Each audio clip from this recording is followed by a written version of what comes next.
വന്നില്ല. 4000 കിലോമീറ്റർ പിന്നിട്ടിട്ടും അതിലൊരടിയിലും വിദ്വേഷത്തിന്റെ ഒരു വാചകം അയാളുടെ നാവിൽ നമ്മൾ കേട്ടില്ല.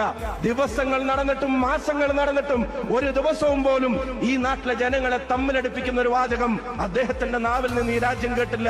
മണിക്കൂറിൽ ആയിരക്കണക്കിന് ആളുകളെ കണ്ടിട്ടും ലക്ഷക്കണക്കിനായ ആളുകൾക്കൊപ്പം നടന്നിട്ടും കോടിക്കണക്കിന് ജനങ്ങളെ തന്റെ യാത്രയുടെ ഭാഗമാക്കിയപ്പോഴും ജാതിയുടെ, മതത്തിന്റെ, ലിംഗത്തിന്റെ, രാഷ്ട്രീയത്തിന്റെ, വർണ്ണത്തിന്റെ, ഭാഷയുടെ, വസ്ത്രത്തിന്റെ, നിറത്തിന്റെ ഒന്നിന്റെയും പേരിൽ ഒരാളെയും അയാൾ മാറ്റി നിർത്തിയില്ല.